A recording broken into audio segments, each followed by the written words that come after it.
내 번호가 중국으로 넘어갔다. 최근 쏟아지는 스팸 문자와 쿠팡 개인정보 유출 의혹. 게다가 공정위의 1,400억 과징금 뉴스까지.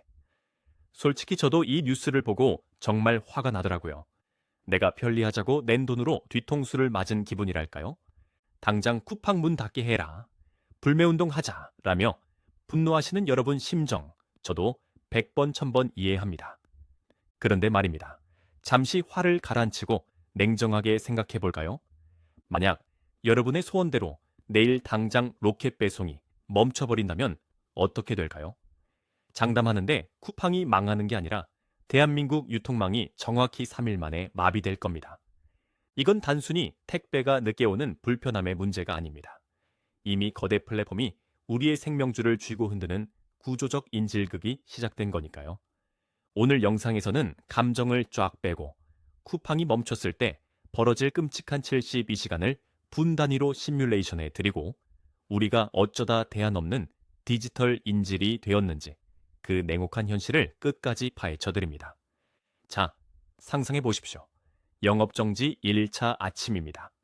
평소처럼 눈 뜨자마자 현관문을 열었는데 당연히 와 있어야 할 생수, 우유, 아이들 기저귀가 없습니다.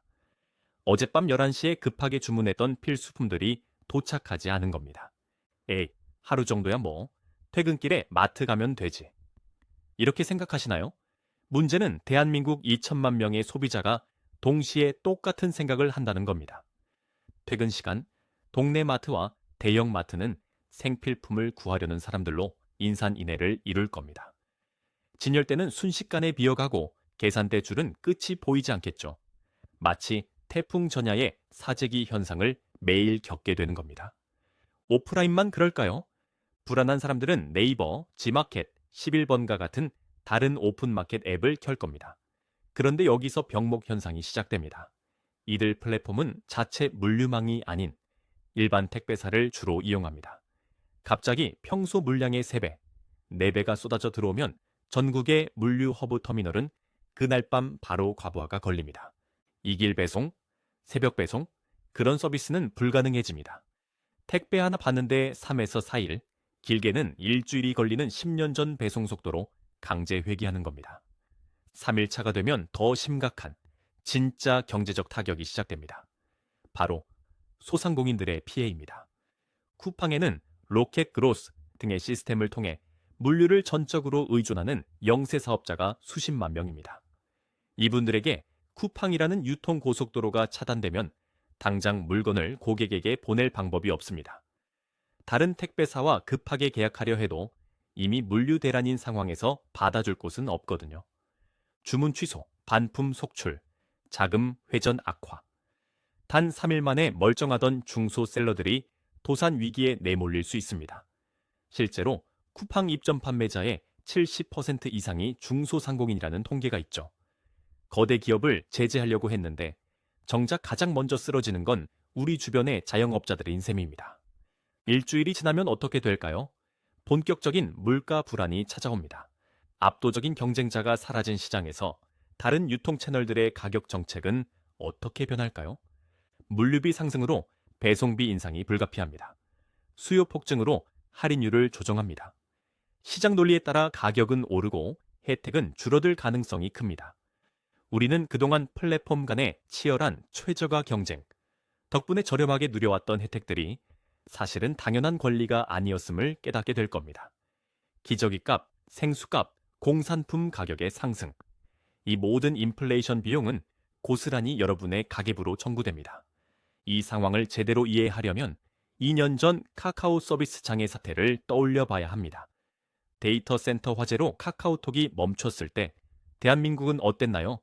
단순히 대화를 못하는 불편함이 아니었습니다. 택시 호출, 결제, 업무 연락 등 사회 기능 자체가 마비됐습니다. 그때 우리는 뼈저리게 깨달았죠. 아, 민간 기업 하나가 국가의 기관망 수준이 되어버렸구나. 지금 쿠팡은 물류판 카카오와 다를 바 없습니다. 이미 우리 사회의 혈관 같은 인프라가 되어버린 겁니다. 금융위기 때 대마불사라는 말이 있었죠. 너무 커서 망하게 둘 수 없다는 뜻입니다. 지금 쿠팡은 유통계의 대마불사가 되어 정부도 국민도 섣불리 멈춰 세울 수 없는 딜레마에 빠진 겁니다. 이게 바로 우리가 각종 논란에 화가 나면서도 선뜻 대안을 찾지 못하고 망설이게 되는 이유입니다. 그렇다면 해외는 어떨까요? 미국의 아마존도 상황은 비슷합니다. 자사상품 우대 논란, 입점업체 수수료 문제 등으로 끊임없이 비판받고 있죠. 미국 연방거래위원회가 아마존을 상대로 반독점 소송을 제기할 만큼 정부의 견제도 심합니다. 하지만 미국조차 아마존을 쉽게 멈추지 못합니다. 이미 미국 전역의 물류 시스템이 아마존 없이는 돌아가지 않기 때문입니다. 결국 이건 전 세계적인 현상입니다.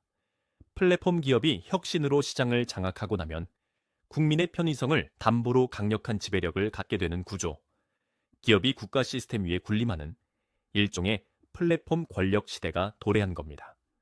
여기서 우리가 경계해야 할 또 하나의 시나리오는 바로 해외 플랫폼의 잠식입니다.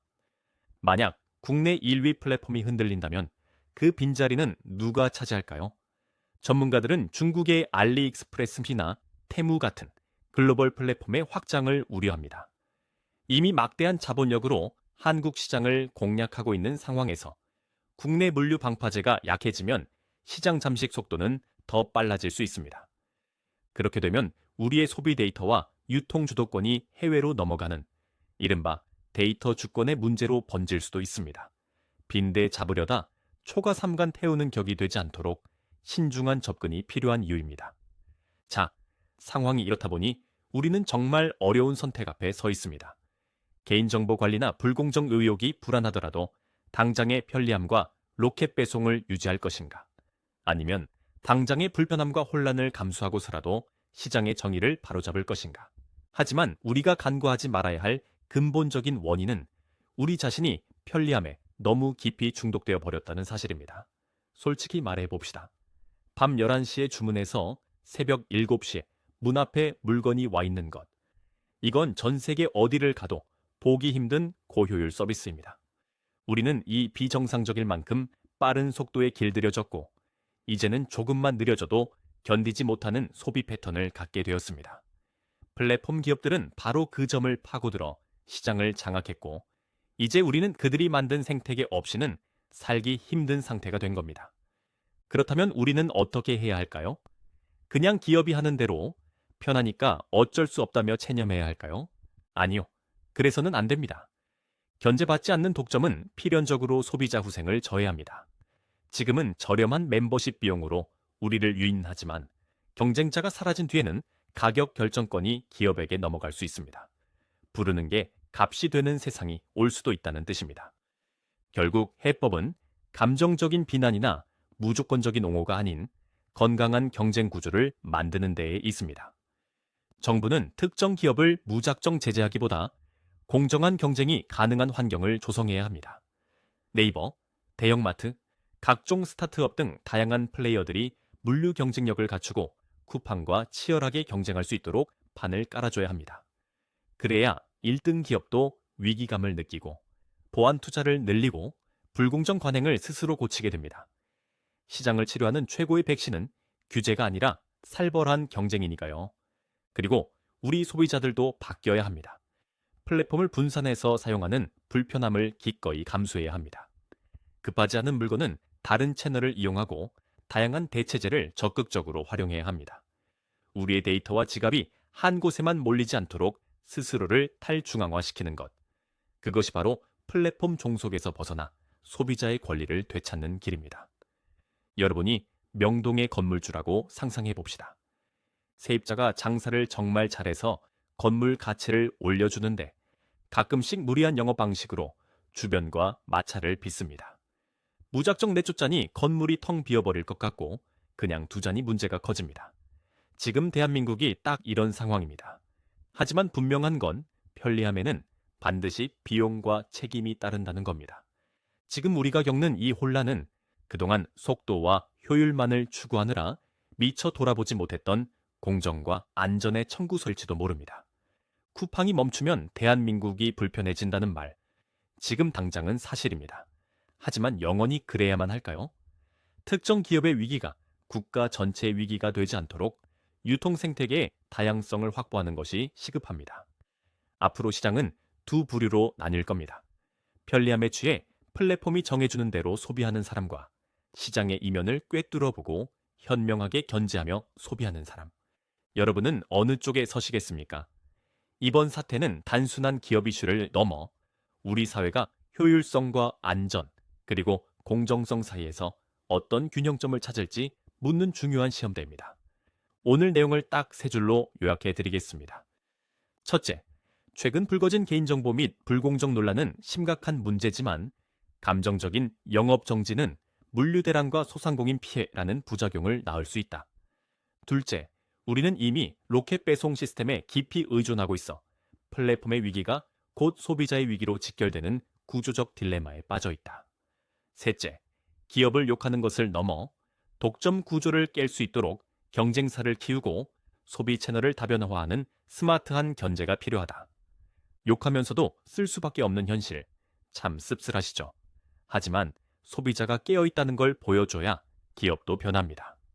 이 영상이 여러분의 소비 생활과 세상을 보는 눈에 조금이라도 도움이 되셨다면 주변 분들에게 공유만 부탁드립니다. 우리가 똑똑해져야 시장도 건강해질 테니까요.